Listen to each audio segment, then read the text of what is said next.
Morning.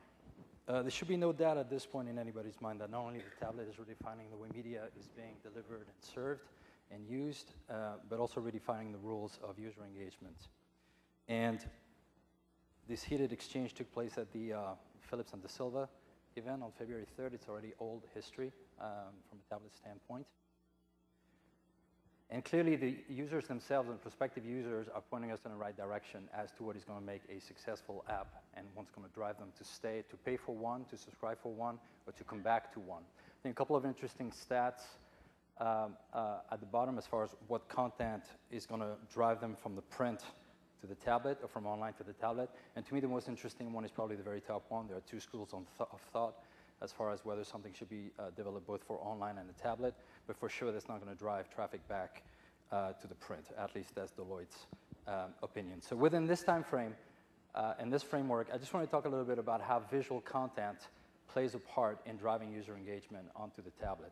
Nothing you don't already know, I can assure you, but it's just a flash reminder. So let's take a very quick example as a case study, the Academy Awards, which we covered a few weeks back. So the first thing you'll want, obviously, is the money shots, right? The still imagery, because your readers will want it and they'll expect it. On top of that, you can now do without video, and you get footage straight off the Getty Images platform, for example, in HD broadcast quality within hours of the event itself. And that's your baseline to work with. But how is that going to set you apart from the person sitting next to you at the table? So I think moving on from there, I think if you're going to start thinking a little bit about premium content, I would probably think about high-end portraiture. And this should have been sent to you when the nominees for the Academy Awards were announced at 5:30 in the morning in Los Angeles, and if not, we didn't do a job right. Second thing, bringing up a notch, you can always revert to archival imagery, distinctive imagery, that's going to now bring you depth to your coverage of one particular event, and you can bundle all of that into your particular section for that particular thing.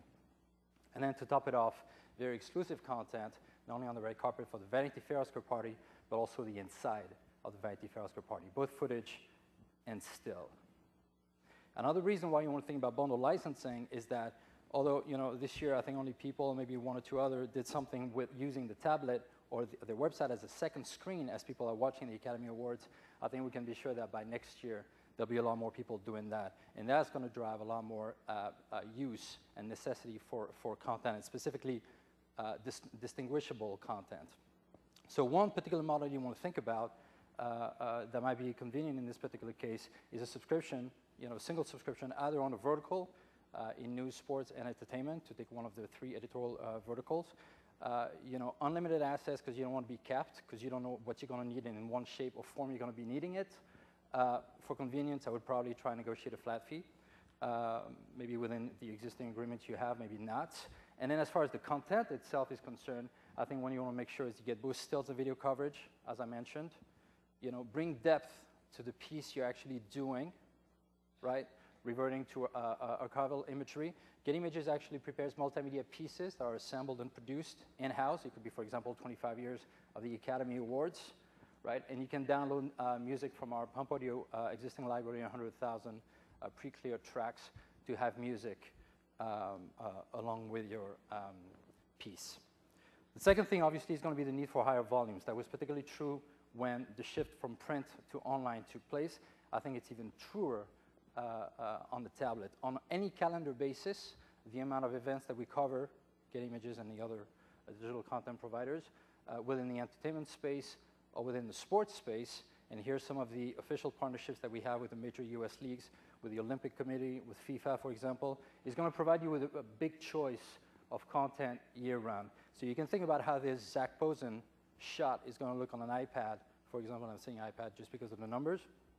And as you're going through this slideshow that we put together for your visual enjoyment, try and think a little bit about how the content is going to go from basic, popping, compelling imagery into little by little more premium and more distinctive. So here, the Vancouver Olympics.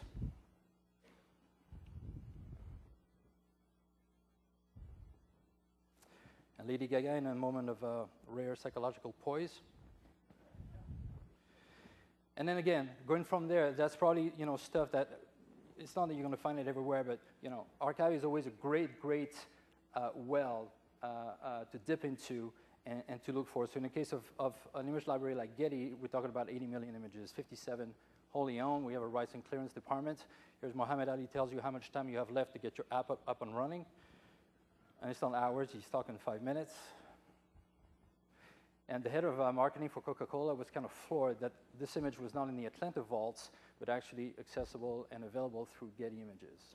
This is a Howard Lloyd imagery. Photographer's position, it's no news to you, also define quite clearly what makes premium content. So here you can see we're above the herd on this particular shot. Another great thing is within the red carpet, which is always great. It gives depth to the coverage, and Catherine is in on the joke, and you can see the sea of photographers, and it gives you quite a good understanding of what the event is like. Eva Longoria at Cannes this past year in 2010, again, another great shot, shows access, right? It shows depth of the event, scope. But exclusive access is also defined by access to backstage, which is always restricted, as you know very well, and because you can get quirky shots and interesting couples. So this couple is not that amazing because they follow the same pursuits, and I'm talking about philanthropy here. This particular shot, it was probably the first one where people started to realize that there was more than meets the eye, and Lester Cohen of Wire Image actually got it. And this is incredible. This is Rick Diamond at the Grammys, and you can't really buy this. You can't really ask Paul McCartney to stand next to Mariah Carey, but it just happened. It was a spur of the moment, and it makes for very distinctive, very cool stuff that you can leverage to drive user engagement. Michael Jackson's children accepting a Grammy on behalf of their father, backstage as well. Another level of access, and very high-end portraiture, which is access for life-defining moments, weddings and babies, you know, at home with the birth of Christina Aguilera's baby. So beautiful imagery, highly retouched. Led Zeppelin reunion at O2. There were only 2 photographers dealing with a hard-ass Led Zeppelin management company, you know, and we're one of them. This was on cover of many newspapers and magazines. And 2 days before Michael Jackson's death, you know, this is at the rehearsals, and our very own Kevin Mazur got those shots. So you can see that curve in the way that content can be leveraged. But the fact that you're going to be licensing higher volume does not mean, as was discussed in the previous panel, that you can just flood it. And you need to think about download times, you know, file size, so on and so forth. So there's going to be a need for content curation, which was already discussed, possibly automated. As you're going to do multi-asset licensing, you know, that's going to be driven through some kind of content analysis before it goes out to the iPad, either through an API or done through your own system, right? And then that's going to feed into sections, you know, galleries and topics, and it's going to be refreshed constantly on the iPad or on the tablet. The need for compliance, it's unpleasant, but we need to talk about it. This is the only visual I could really find for compliance. It doesn't really mean anything, unless, you know, I would have put in like executed contract, but you should obviously start having these conversations, you know, talk about extended licensing, third-party syndication rights, not assume that the visual content you're licensing from your provider is going to take into account these new platforms, and there's no getting away from them, and you should start thinking about these things, as I'm sure you are. So a very quick recap. The way, as you're putting together your apps, how to optimize and license and figure out and distinguish differentiating content, and how that is a leading product or leading gateway into, for lack of a better word, stickiness, and why people will come back to your app. And obviously, it's been a lot of talk about how visual, you know, content pops on the tablet, and very specifically on the iPad too, you know, and that's something we need to take into account. Accommodate for higher volume, right? I spoke about unlimited assets, possibly if you can think about that either on an event basis, on a calendar, on a quarterly event basis, whatever your needs may be. And those events, you know, calendar are always available, and you know them very well on a global basis. And Getty Images is an API that feeds content straight into either your CMS, where you can search into our library and into the metadata that goes along with the assets, which is pretty cool. Content creation to curation, that was the previous slide. I mean, I don't need to explain this to you guys. I think you know all about it. But I think to set apart your app on the tablet and to set it apart either from your competitors or something else, or from, you know, to refresh the content, I think it's going to be more crucial than ever that you leverage visual content in the right kind of way, especially the way it needs to be customized for your users.